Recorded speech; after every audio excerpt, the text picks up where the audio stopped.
Hello, everybody. Welcome to this session. This is like an exclusive, right? It's not me usually just jumping into the word, which I'm always very excited to do.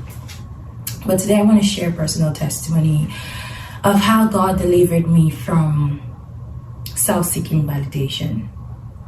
Yeah, it was a very serious situation that it became like a stronghold in my life that couldn't allow me to really enjoy the blessings that God had blessed me with, because I was looking for a human validation that would tell me that, oh, you're doing good, you're enough, you're great, you're pretty, you're strong, you have a good heart, you have a good spirit. And that God had always told me, not a few years ago, that was like more than 10 years ago, that I was battling with this. I was still in my teens and I was still getting to know myself.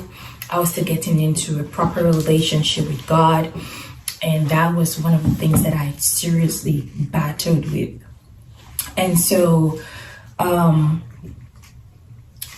I just felt like I wasn't seen enough, I wasn't heard enough, and I wanted to do stuff because I wanted people to see that, oh, she's a good person, she is capable, she is this and she's that.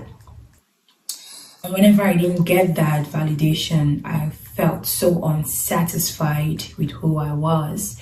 And so I was doing a lot, breaking myself, people pleasing, and not realizing how much damage that was causing me as a person. Because every time I did that and I didn't get the response I was expecting, I felt so hurt. And I'll sleep at night, I'll wake up in the morning, I'll always feel a dissatisfaction in my heart. I was half happy, half contented. Everything was just half for me. But I had God there with me all the time, always in my head, in my heart. He was always telling me that you are beautiful, you're strong, you're good, you are sweet, you're a lovable person. And I see your heart, I see your intentions, I see that you really do this from your heart. And I do appreciate who you are. And I know that most of the things, in fact, everything you do it for me. So I want you to stop seeking validation from people. But as humans, getting a well done, an accolade or an applause kind of boosts your morale somehow. We can't deny that. But it was not like God was restraining me from getting that. He just wanted me not to base my worth and my value on people's appraisal. Because with or without it, I was just who He said I was. And in church, I want to talk about the church setting because that is where I got most of my service offered. In church, I was in the choir and I was singing my best from my heart. I was giving my best. I will sacrifice my time. I'll be on time. I will want to do everything that they ask me to do. I would just be so on point. Eager not to make a mistake because I wanted somebody to see me and be like, wow, Geraldine, you're so amazing. You're an amazing person. Your role in this choir is exquisite. It's unreplaceable. It's irreplaceable. And you're indispensable in this choir. But I never ever got that from anybody. Now, even when church closes, I will try to serve. I would try to pack the chairs up. I'll try to clean the chairs. I'll try to sweep around.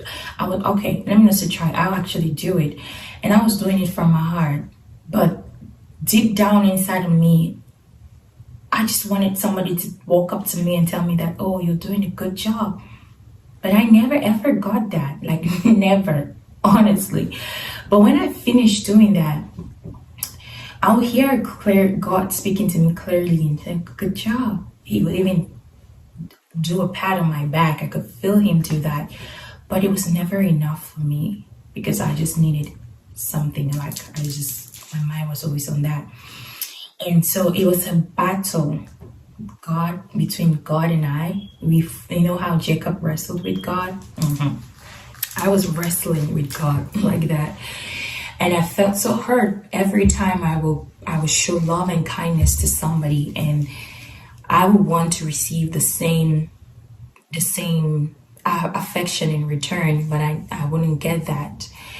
And I felt so hurt. I was really, really hurt most of the times. And when I would go to bed and I'm in the night sleeping, and sometimes I'm crying and I'm talking to God, and He would tell me that you can't keep living your life like this, because you are missing out on what I'm actually doing in you and for you. If you don't get to the point where you know and you believe me when I tell you that you are enough, you're okay, you're good, you're doing great, then I don't see how you can get satisfaction out of this life. And He really did fight that spirit out of me. And then He showed me in a dream. I had a dream one time, I remember. I walked into a storehouse of cartons. In those cartons were beautiful things that they were mine. They were all mine. But I was looking at both the cartons. I was looking at something else. I wanted that thing to do something before I would get excited about the beautiful gifts that I had received. I wanted, when somebody presents a gift to you, you're not even excited about that gift because maybe you're looking for something above that gift. Meanwhile, the real thing is staring at you like that. So I wasn't paying attention to the gift. I knew they were mine, but I was looking for something further than that. That was not even mine in the first place. And when I did that, I walked out of that storehouse and I didn't get what I was looking for. I walked out of the storehouse and all of those things got burned. Yeah, it burns down to the ground. And when I woke up, I was asking God, what's the meaning of this dream? He told me that is how you're losing on what is yours, by looking at what you don't need. You don't need these accolades. You don't need these appraisals. You go to worship me, you're worshiping me, you're singing to me. Why do you feel the need that when you drop the mic and you leave the altar, somebody has to walk up to you and tell you that, oh, Geraldine, you sang so well. You sang so beautifully. And when you're not told, you feel like you didn't do the job, you didn't get the job done. That means you're not actually living your life for me. You're living for these people. And if you keep going like that, you're going to lose the essence of why I called you in the first place. And from that day, I began praying myself out of it. I'm like, God, please deliver me from this. I surrender to what you are doing, because I was literally fighting what God was doing. I was fighting it with Him. I was pushing Him aside. I was like, no, why can't you just give me this instead, when He was giving me what I actually really needed? And so when I surrendered to Him, I started living it out for Him. I'm like, okay, I'm surrendering this to you. This life that I'm living is not mine. Whatever I do it unto you. Whether or not somebody says that, well done, I just need you to tell me, well done, and I'm good. So it was a walking process. He, in His love and in His mercy and His patience, He walked me out of that pattern and into me coming into a wholeness that right now, I just want God to be pleased with what I do. If I do something and every other person walks past me and I hear God tell me that, oh, you did great, that is the joy that I have. I feel so happy, so satisfied, as rest easy. I always tell people that nowadays, I don't really care what anybody thinks about me. I don't care what people say. As long as I know that I'm 100% clear with God, I'm good. It's true that we cannot deny that accolades and appraisals from people really do. It's good. We need that in our lives. But that should not be what defines your worth. With or without it, you are worth every beautiful thing. You're good, you're enough, you're perfect, you're beautiful. Your pace in your process is okay with God. He's taking you from one step to the next and he's making you more like him every day. He believes in your better. That is why he has not given up on you. God believes in your better. And I remember when he told me this. He said, child, I believe in your better. That is why I have not given up on you, and I'll never give up on you. And he told me that do not give up on me as well. Because I was at some point giving up on God, like, why can't you just give me what I want? He told me that I believe in you better. I believe in who you are becoming. That is why I have not given up on you. So you can't give up on me and you can't give up on yourself. And today I'm saying the same words to you. God believes in your better. That is why he has not given up on you. So you can't give up on God and you can't give up on yourself. And please take your eyes off man. Keep your eyes on God. He is everything that you need. You know, he is the God of more than enough and he's living inside of you. So you can imagine if a God of more than enough is living inside of you, that means you have more than enough. You are more than enough with or without man's appraisal. I was delivered from that and I am living a whole life right now. And I hear some people always say that when they talk down on themselves, I feel so bad because I know how that psychology plays on you. And I try to encourage people a lot. Don't talk down on yourself. Don't beat yourself like that. You first of all check your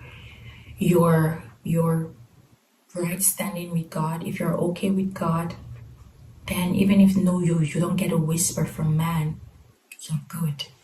You're good. You're good. And once your whole intention is to please God with everything that you do, he begins to make you visible in the eyes of people in a very good way. And even when they say, oh, you did well, you'll be thankful, but it will not be what measures your worth or your value. I hope that this testimony, frees somebody from that place, that chain. It's a burden. I hope that it frees you from that burden and that you start living today like God says you are. You are beautiful, you're handsome, you're great, you're more than enough. What you do it well. If you have to improve on what you do, the Holy Spirit will help you because he helped me improve in every aspect of my life. He will help you. He's still helping me. He's the kind of God we serve. And please take it from me. You are so loved by God.